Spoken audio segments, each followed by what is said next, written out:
Welcome to Restaurant Talk, the podcast that pulls back the curtain on the industry with real stories and lessons every hospitality leader needs to know.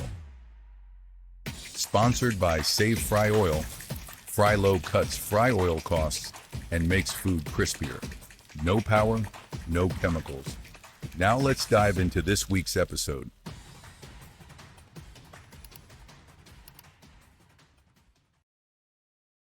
Welcome to Restaurant Talk Podcast. I am your host today, Kieron Bailey, and I have the pleasure of being joined from Texas, Falayn Ferrell in Texas. How are you today, Falayn? You good? Yeah, I'm doing wonderful. Amazing. Sunshine in Texas? It's a lot of sunshine in Texas. We'll get to fall soon, but we got to enjoy the sunshine. I mean, you've got to take it while it's coming. You've got to take it while you're coming. Falayn, I'm really stoked to be talking to you today. I think we're going to be touching on the report that your organization has produced and how you're going to help able to influence and impact the careers and the kind of support for small businesses. And I love that. So let's dig straight in. Where are you from, Falayn? What are we talking about? And why are we here? Yeah, so hi, my name is Falayn. I am from Houston, Texas, and I represent Feed the Soul Foundation. And we are here because we spent 2 years working on a industry report. I'm really interviewing small culinary businesses across the nation to understand what their pain points were, their challenges, but also their success stories, and really a way that we could create programming to make sure that we could kind of close the gaps to some of the issues that they're facing. That's very cool. As a man who kind of is very kind of closely connected to those small businesses here in the UK, you see that there are challenges that will be global challenges, and getting the information to folks about kind of funding that's available to them is such a useful thing. So let's talk about why we're here in the first place, and kind of what drives you to support hospitality, because you're a marketeer by trade and a pretty talented one from what I can see, but you're really passionate about this industry. Where does that come from? Yeah, I would have to say just growing up, my family was always attached to the culinary space. My dad was an executive chef. And he got into the field through his uncle, who had a catering business, and they've catered for presidents and Saudi Arabian princes. And when you think of a African American family kind of doing that at that time of the industry is really amazing. So I've always just had an affinity for the culinary space. I worked in restaurants in high school and college, really went into the marketing space. And then just through work I did with the Greater Houston Black Chamber, I met my business partner, Warren Luckett, and he pitched the idea of doing Black Restaurant Week, wanting to spotlight culinary businesses in Houston. And so the first year we did it, 2016, we had 20 restaurants. Now we average about highlighting over 1,500 businesses across the nation. And I think when you really start to understand how impactful restaurants are to their local community, I always say they hire first. They're the first to give back in times of need. When you really start to now understand what we did with the report is how even some restaurants, when they come into a space, crime goes down. Other businesses next to them, sales go up. So, I mean, restaurants just have a way of creating direct impact to our local community. And when you start talking about what are ways we could solve some of the local challenges we have in underrepresented communities, it just seems that, this is one space that gets kind of overlooked, but it's probably the one space that's making the greatest impact. I love that. And I think, I mean, I totally agree. And certainly in the UK, with the hospitality is the third largest employer across the country. And we, again, like in most countries, we get the least amount of support from government, which is just bizarre. So it's impressive that kind of you and your team are out there kind of really lobbying for that support and that funding to really help those small businesses. So let's touch on Black Restaurant Week then. So tell me about kind of like, what are the challenges of doing something like that? Because you start off kind of relatively small to begin with, and then it's like, right, let's grow this. Let's make a national impact. What are the challenges and how are you overcoming them? Yeah, so I think it takes a little bit of insanity, first of all, right? But no, I think first of all, it's fun. I would say food is fun. So as we kind of delve into this, I mean, one aspect I always tell people is the easiest part of my job is telling someone to go eat, right? It's like we love food as it always unites people, it brings people together. So it's always a feel good project, I would say. And that really kind of inspired us to want to do more. So actually the first year when we did it, one of the top restaurants that was participating, the chef came up to us and said, next year, make it 2 weeks. Right. And we're like, oh, I guess we're on to Okay. something. And so um and we did it just kind of funding ourselves out of pocket. Like we were just doing research. We've never really organized a restaurant week campaign, and we just tailored it and kept growing it. And so how we grew the first few years, people would call us from other cities and say, "Hey, I saw what y'all did in Houston. Bring it to Philadelphia, bring it to New Orleans, bring it to the Bay Area." And that's how we really grew the first few years. It was other communities saying, our businesses and our community need this here. And then when COVID hit, we just kind of restructured and was like, okay, well, let's support as many businesses as we can. And so we restructured it where we were doing regions and states, and it just kind of grew from there. Working with corporate partners to really offset the cost, so we made it free to the businesses. So they're essentially getting free marketing, which a lot of them couldn't afford. And during COVID is really where you saw businesses come to us and say, like, if it wasn't for y'all, my restaurant would have closed. And so never underestimate the power of marketing. I would say never Indeed. underestimate the power of word of mouth. Like it does make a difference. Don't underestimate the power of PR. We've had restaurants that emailed us 2 months after a campaign saying, like, I'm still getting foot traffic from when I went on the local TV station, that you booked me on. So I think being a part of something that you see direct impact is really powerful. You start to chase that. Being a part of like organizations that have been in the communities for years, but you don't always get to see the economic impact of the work that they do. And then being able to create something and hear a restaurant owner say, no, this changed my life. Like hear chefs say, I was homeless, but now my business is thriving and all that. Like it is such a feel good project and such a powerful project. And really, I always tell people, show the power of community, how much we can help each other when we come together and unite around something that's, like, good. I love that, and I mean, hospitality is often at the core of most communities. To be honest with you, I think one of the things that we talked about a little bit beforehand was that in times of strife, in times of trouble, restaurants, bars, kind of they're the folks who are stepping up and kind of helping out where they can if there is a particular challenge. And we saw that here in the UK through COVID. Mhm, Lots and lots of pubs and bars just were doing amazing things to feed people who was really struggling. And I imagine it was exactly the same over there in the US. mhm. Yeah, no, it really is. I think, I mean, even just recently in Los Angeles with the fires, right? I mean, the amount of restaurants that were stepping up to feed the community and just kind of help out where they can. So, restaurateurs, like you said, our nonprofit is called Feed the Soul. I mean, they really are the soul of the community. I mean, when you really talk to a restaurateur, most of them didn't even go to culinary school. They're taking their grandmother's recipe and, they probably got laid off from corporate America. Like every time I walk into a restaurant and I'm talking to them of who's participating, I'm like, why a restaurant? Like, why did you do this insane business? And, I mean, but you'd be surprised. I mean, we've talked to people that were like pharmacists and chemists. I mean, they've had these complex jobs and then they Hmm. turn around and are like, well, I'm going to open up a restaurant. And so, that industry is so much based off of passion and a heart to serve. And I just think sometimes we lose sight of that as a customer.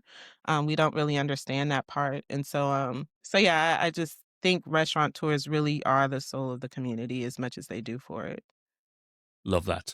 So that idea of kind of, for me, I think there's a lot. I work with a lot of small operators across the UK, and they don't have or they don't know how to find access to that kind of advertising space, that radio space. Certainly, that TV space feels like the unattainable dream. To be honest with you, because the cost can be so prohibitive.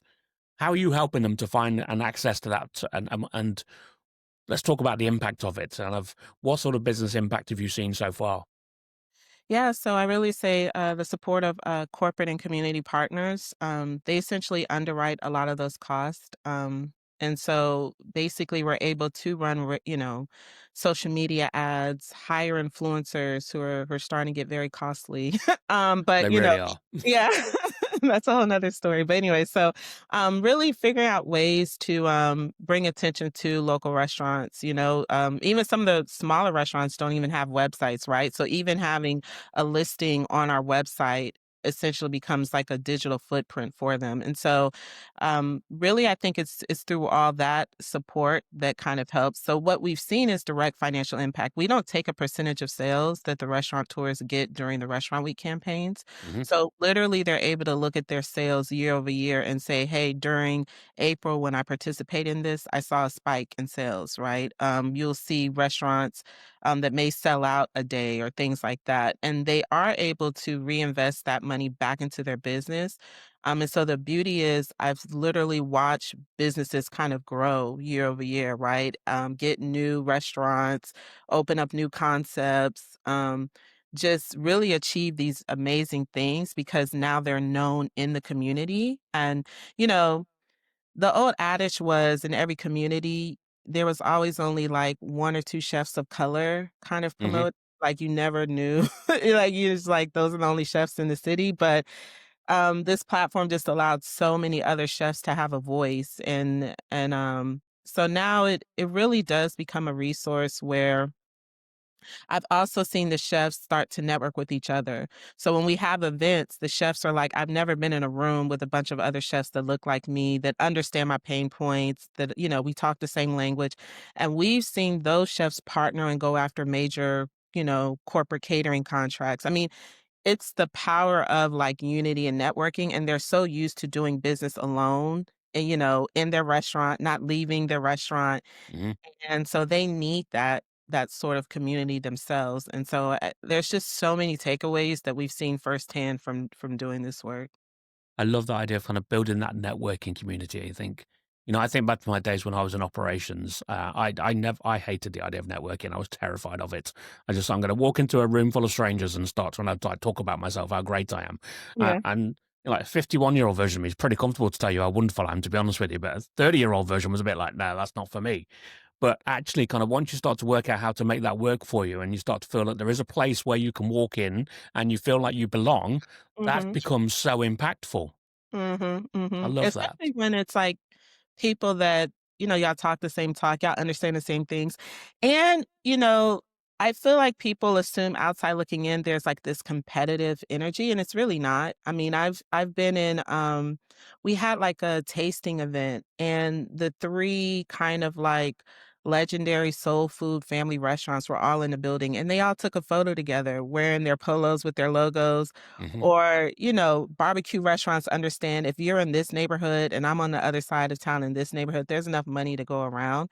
And so I think some assume that there's this competitiveness going on, and it's like not really. There's enough energy for everyone to kind of feel the love and get the support they need. And so I've probably been most inspired by that. Like they're not even coming to the space with this air, they're coming to the space open and ready to receive, that energy. And I think that's been kind of cool too. I mean, that's such an energizing experience when you see people who are coming into a room and thinking, we're gonna work each other. Yeah. Mm, I mean, that we talk about kind of competitive. Maybe that competition is you're going to drive me to be better and to do mm, better and to be mhm, more innovative and to be mhm, more creative. But mhm. that's not a fight. That's just motivation as a simple answer. Right, right. And then the whole ecosystem then benefits from that relationship. Correct, correct. I wholeheartedly agree. Like you said, just driving each other to be better, right? And understand how to be better. And this is another pain point I always tell people. So you'll see people chatter, customers chatter online. They're like, went into this restaurant, customer service was terrible. And they kind of say it with this air of that the restaurant owner doesn't know that, their restaurant has these certain pain points. Yeah. And that's like a huge misconception. A lot of times when you talk to the restaurant, they're like, "Yeah, like my customer service sucks and I just don't know how to fix it," right? And so I think people have to realize like running a restaurant is probably one of the most complex small businesses you can run and the amount of fires that they're putting out at multiple times. And so it comes to a point where they just don't know how to fix it or they don't have the money to fix it or they don't have the resources to fix it. And so I think that's something to also take away that they're really genuinely trying. It's very far in between that you meet a business owner that really doesn't care, you know?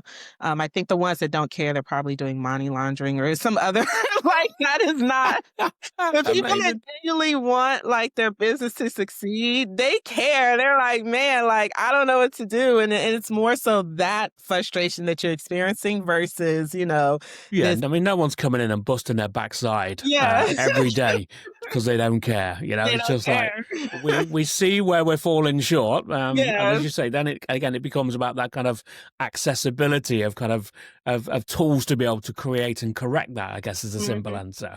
And again, I'm with you. I probably shouldn't say this on a podcast, but I have clients like big corporate clients who pay lots of money, and then because they do that, I'm able to go and help the smaller businesses and do it for a much, much, much smaller amount of money because they need that support. And I Mhm. think we've all got a responsibility. And I love this sense from you that actually kind of you've taken this sense of accountability and ownership of kind of trying to solve this problem. That's an amazing thing. Yeah, no, thank you, I appreciate it, and I think that's really been there's just been, like you said, a lack of support, right? There's chambers, there's other things, but a lot of businesses that go through some of the programs we have with the foundation, they're just like, "I've been a part of other small business cohorts, but this is the only one that is built for restaurateurs, for this type of business," and even when we were building, some of our programs, we had to tell one of our banking partners, like, make all of your examples applicable to the food industry, right? Like, don't Hmm. come in here talking about a lawnmower company, like, or a consulting company. Like, these are restaurants. So if you're going to be talking about balance sheet statements and whatever other examples you're giving, make it food based. And so she restructured the whole program so that we were talking their language. And I think that's just even more power in the work that you do firsthand, working with those businesses. Every day, fryer oil drains your profits. Dump, buy, repeat. Frylow ends the cycle. This small device sits in your fryer, doubles oil life, and cuts costs by up to 50%. The result? Crispier, lighter, less greasy food. No risk, nothing up front, no ongoing maintenance costs. Visit Save Fry Oil and stop deep frying your profits. I think kind of that has been such a smart move to kind of to use that language that makes sense to these individuals because like I mean I've been in hospitality operations the best part of my life. I left Mhm, school with two very low end qualifications. I mean, I was looking at your resume and you're very well equipped. It's quite impressive. Me, I left school with two GCSEs in religious education and art. mhm, um don't really believe in God and can't draw for toffee. So I don't know how that happened, to be honest with you. But, I'm not the most academically minded. And I think I'm kind of representative of a lot of people in our industry that we're doers by nature. We want to go out there and we want to make people smile. We want to bring joy. We want to bring happiness and we want to inspire love. You don't necessarily do that with kind of having a bachelor's degree. That's not a key part of it. Having the care and the love. Happily, you've got the perfect combination of two, which already feels like a win. So how are you kind of you've got a team. How are you inspiring them to kind of to follow through with this? And how are you picking those people to come in be part of your business to say, actually, well, this is our purpose. This is our drive. I think um, we all genuinely are inspired. I think, like I said, the restaurateurs are very vocal. So even when we get testimonials, I share it with my team. And, a lot of times I tell everyone, like, a lot of the greater community really hasn't heard some of those stories, like some of Hmm. those impact stories, but our team sees it. We deal with the restaurants. They're very vocal to tell you too. And so I think that inspires us to kind of keep moving. And then I think there's the power of seeing you directly impact someone, right? Because you could work on a project, it's almost like a call center. Like, we're calling restaurants all day, Yeah. like, "Hey, fill out your paperwork. Hey, send me this. Hey, send me your menu." But then when you walk away and then you actually hear them pick up the phone and say, like, "Hey, this is the direct impact of me working with you," it does make you feel good to say, "Okay, well, let me keep going. Like, let me keep striving further." And so, I would say they're inspired just as much as I am from the restaurant, owners, and just the relationships we built amongst that, I think is really what keeps us going. Yeah, seeing those moments of success and those moments of impact, that's proper soul food because life's Mm. hard and keep coming back and keep pushing forward. And as much as kind of getting that funding from those corporate partners, that's hard going. You know, you've got to persuade people to give cash is a simple Mm. answer, and that's Yeah. never the easiest thing in the world to do. So Not let's touch on your report. You've spent 2 years kind of going through and I love the fact that you've done this because I think operators and hospitality people we're very much kind of we're driven by gut and our instinct. And I kind of believe that actually, if you partner that up with great data, clear data, all of a sudden you start to become unstoppable. So let's kind of tell me about the report. What's taken 2 years? What Mhm. was the objective to begin with? Have you achieved that objective? I guess as a starting point. Yeah, so we would do a lot of press interviews, and they would even ask us like, "Do you have data, right? Or do you have a data point on this and data point on that?" And we were just like, "No." Like really, the National Restaurant Association unfortunately didn't have the deep dive data, and then there just wasn't any conversation, especially when we looked at minorities in the industry. We would just see reports like 40% of the industry has minority ownership, but that was it. It's like, what else? And so we just really approached it with curiosity, right? Like, we assume things, but what is really happening? And so we met with the University of Houston, their global hospitality program, and two professors just kind of work with us. Like we spent probably like 2 or 3 months developing all the questions. We actually have so much data; it's going to be 2 reports. This is just the first edition. So the first edition, we really want to understand the impact of restaurants to their community and the whole conversation of is the community giving back like they should to the restaurants and what Yeah. does that really look like. The second edition is really going to be looking at the operational side because we always say restaurant owners usually start off with a lack of funding, but there's never been any data to correlate how that impacts their day-to-day business operations, right? So if you walk and you're like, hey, I only have this amount of money to start a business, there's certain aspects of my business I can't afford to do, right? I can't afford marketing. I can't afford technology. I Yeah. can't hire a human resource professional to come in and build out an employee training program. Like I got to do some of this stuff on my own. And so then that does start to affect your operations and your sales. And so we wanted to kind of get the data around that. Where are they kind of cutting costs because they couldn't necessarily afford it from their startup costs? And so that's really what we wanted to dive into. There's just been talking points you've heard a lot about gentrification, like that's a big urban word, but is it helping or hurting, your local mom and pop restaurant? What are their thoughts on that? And so it's been really insightful. We approached the report saying like, "Hey, we want to interview you," because I'm like, restaurant owners love to talk about themselves. So, I really do. so You that was get them a cup of tea or a cup of coffee, sit down and let's roll. let's roll. Like, we're not going to call it a survey. We're going to call it an interview. Like, We're tell just gonna us your shoot life the breeze. story. And so they were very like open, and we just heard amazing stories, and a lot of them are captured on video, and um, so I think that just really kind of under helped us process like, is the work we're doing helping? Where does there need to be more support? And that's kind of where we're going with it now. Like now, how do we take this, get it to the hands of the people to say, oh, okay, here are 5 solutions to gentrification or some, like these are things we could do to make sure our small culinary businesses are involved in some of the local policies that we're making for our community. So that was really what we wanted to do with the takeaway of it. So, let's touch on gentrification. Kind of what has been the impact? Is it a positive impact or is it actually kind of causing challenges? It's a mixture of both. So, costs are going up, right? When you really start talking about rent prices and things of that nature, and that does start to have an effect on a small business. We've actually seen cases where small culinary businesses could have been in a community for 20 years, and then the landlord comes in and is like, I don't want to renew your lease because I want to bring in like a new poppin', Yeah. fancy. And so that has to close or has to relocate. But I've been in this community for over 20 years, right? And it's just like I don't have a say so in that. And so I think you see those instances. You also see the flip side where they get new foot traffic. There's new money coming in. So some are saying, well, hey, um, my costs are going up, but I'm also getting new customers in and new awareness, so that actually may help.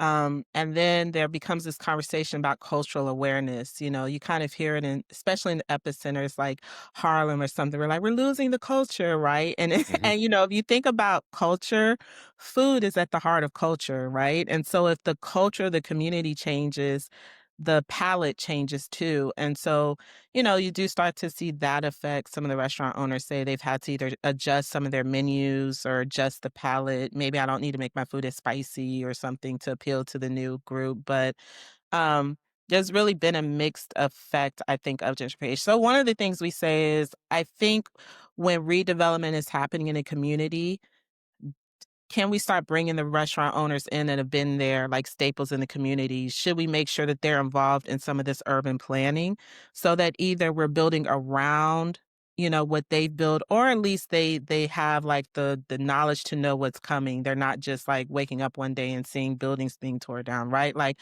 are they able to offer their insight on what they've seen as a business owner in the community? And I don't know if that necessarily happens as much as it should.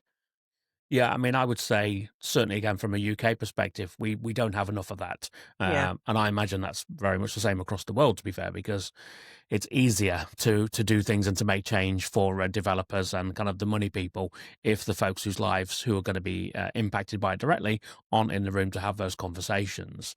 Um, so, from a kind of, are you helping kind of businesses get access to their councillors and their district councillors? Because again, over here, it's not something that happens a great deal.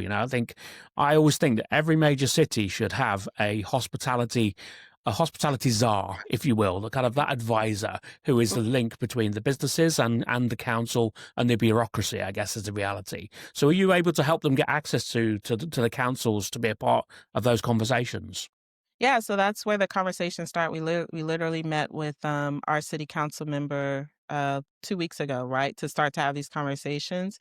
I am starting to see some cities that have this nightlife entertainment kind of, like you mentioned, Yeah, position through the mayor's office. Because you start to realize how much of a financial impact this industry has on a city, and yeah.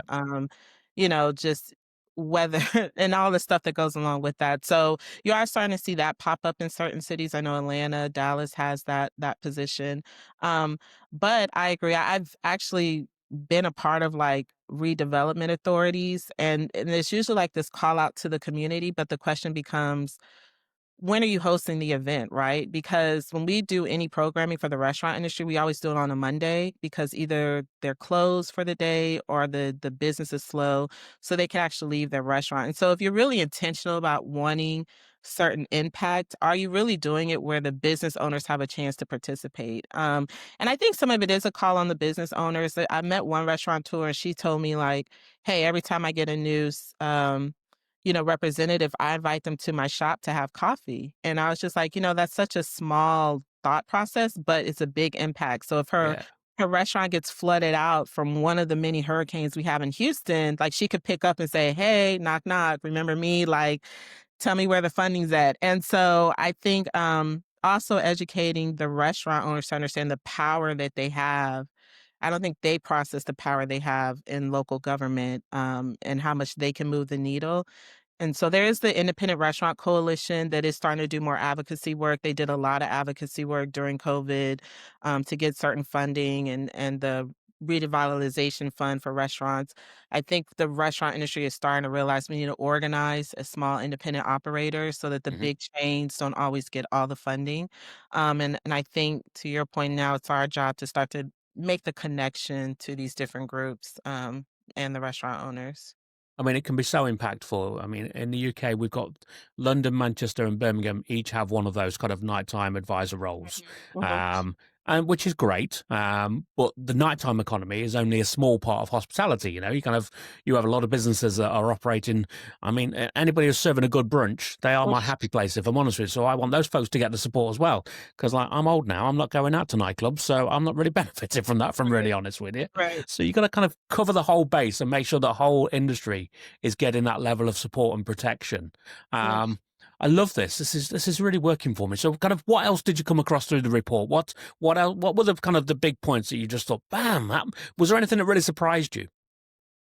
So when you talk about tourism, and it's something you kind of knew, but so I think we saw a majority of restaurants were not connected to their local visitor center tourism bureau. And when you really start to process the amount of money that's going into like culinary tourism has become its own thing, right? Due to TikToks and Keith Lee's and all these things, people are literally traveling to cities just to eat. And so, or when we talk about major food festivals and conferences coming to cities, and a lot of those smaller businesses not being attached to that, just the amount of money they're losing. Hmm.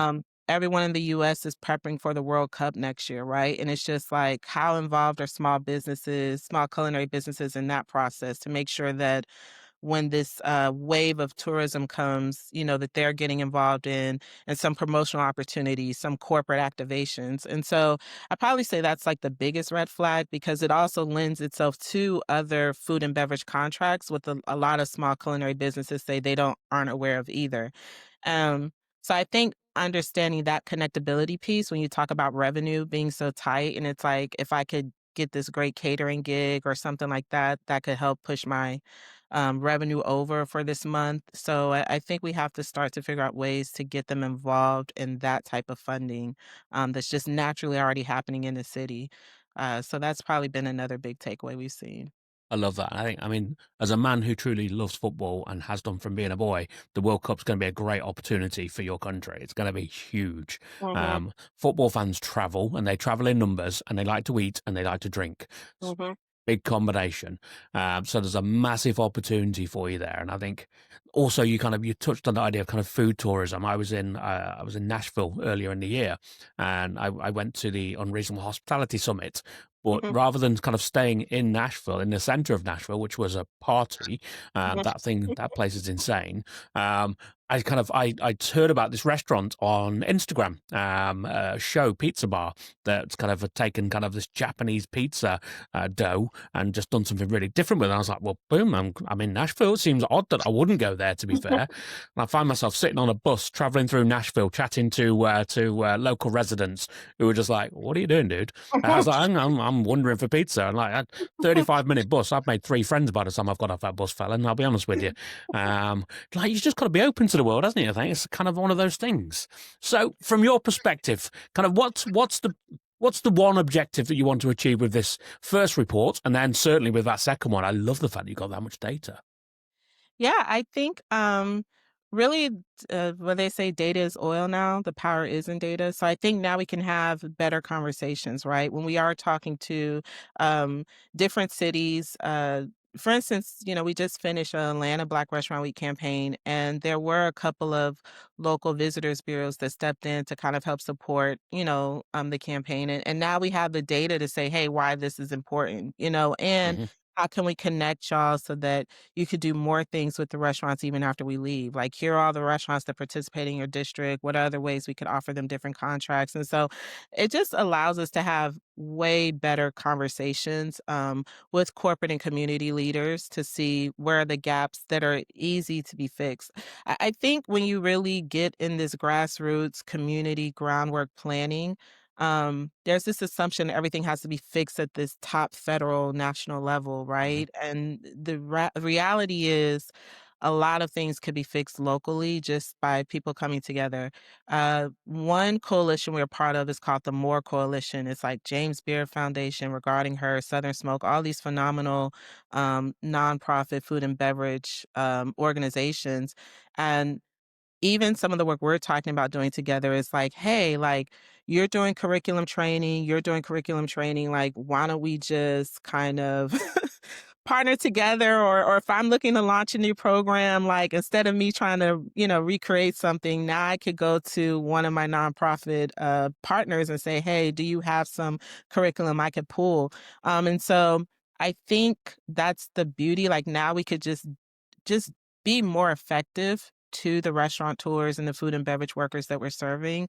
And we have the data now to back up to say this is where they need help with, and here's the easy solution. Of s- Honestly, there's probably programs already happening that just need attention to it. It's like you Yeah. could probably talk to city councilman like, oh, well, we already have a program that does this. It's like nobody knew, You should just Like, whisper about it. yeah. Stop whispering, man. Start shouting. Yeah, it's like, oh, okay, cool. Like, and I always tell them, I'm like, our email newsletter that we send to our restaurant list, our restaurant tours, has a 50% open rate. I'm like, we're the ones that are getting them the data, getting them the information. 50%. 50%. So I'm like, a lot of the restaurants in our network are not attached to the restaurant association, are not attached to the chambers. So if there's a grant, if there's a program opportunity, like send it to us because they're opening it and they're gonna look at it. And so so that was we were telling her, like, just let us know of what's going on because they're not getting this information any other way.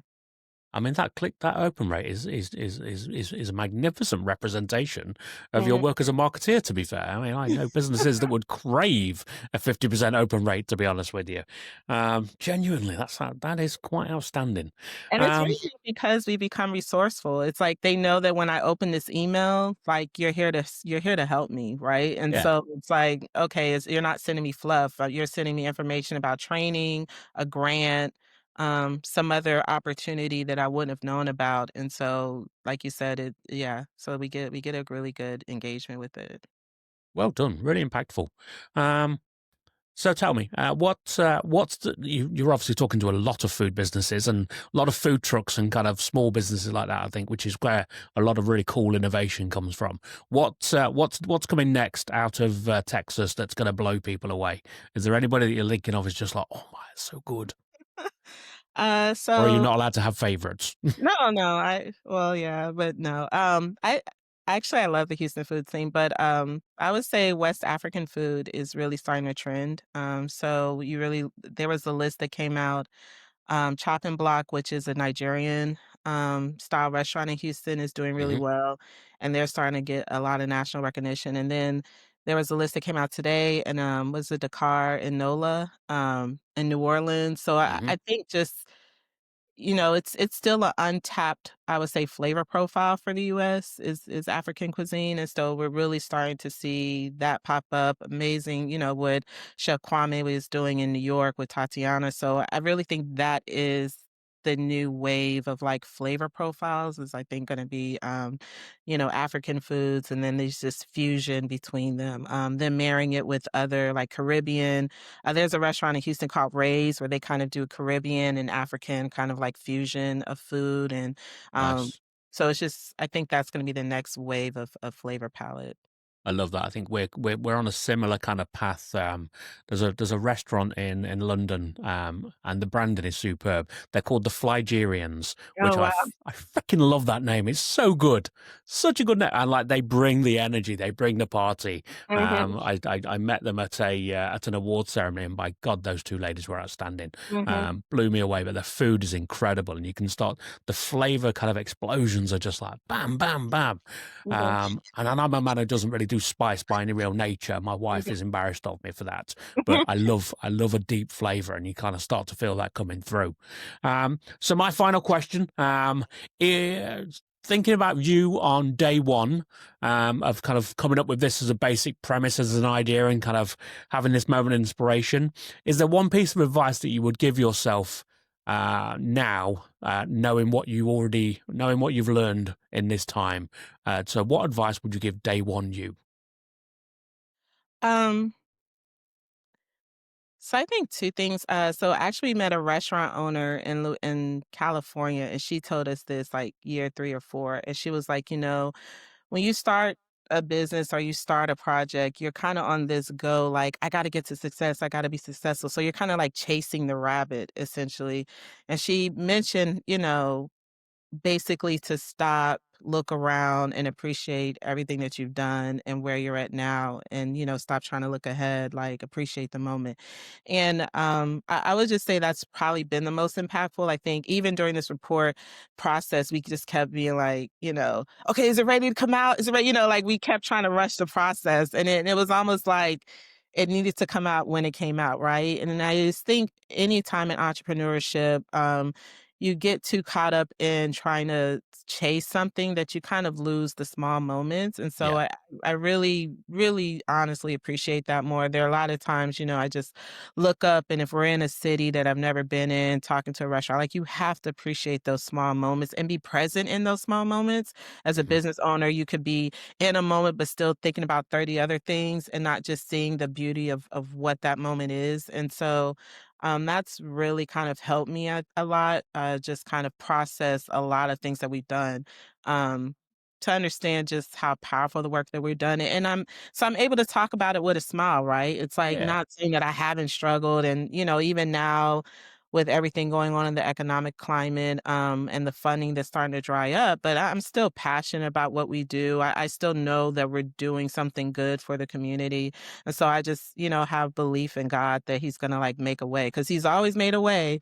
Like I said, we did not start off with the funding out of pocket, and just God has just blessed us along this path. And I truly believe it's because we're genuinely supporting communities and genuinely want to see people win. And then it's like the final thing. People, when we were starting this project, we would tell our publicists, like, don't give us press. Like, give the restaurant owners press. Like, they're the ones who want a platform. They're the ones that we want to really show to the community. And we've just gained their respect and their hearts. And so, I don't take that lightly. Like, I genuinely want to make sure that we're setting them up for success for future generations. So that would probably be my takeaway, to just like really live into the moment. I mean, it matters. It matters. We get so caught up with thinking about what comes next, but just taking a moment, taking a beat, and just thinking, actually, this is pretty cool. Fallon, 100%. I've thoroughly enjoyed this conversation. At some point, I'm going to come to Houston. I'm going to hit you up for a Yes, guided yes. tour, and I'm thinking Oh, about your. thank you. Imma tell you, my favorite pastime now is watching, British kids eat American food, like, That's a hobby and a half. That one. one episode they were eating, like, Popeye's chicken, they're like, "It's so crispy," and then, like, another one, they were eating, like, brisket, and they were just like, "Oh my gosh." So, yeah, I I mean, would love it's to changing take the some. game. It is. Yeah. It's changed. Popeyes have come over here and they've absolutely killed it. They really have. They've absolutely nailed it. So it's nice to see kind of some of those brands making their way across, to be fair. Mhm, mhm. And indeed some of ours coming across to you. That's kind of, Yeah, I say yeah. ours, I mean, Wagamama is one of my favorites, but they've, I think, 3 sites in the US now, but there you go.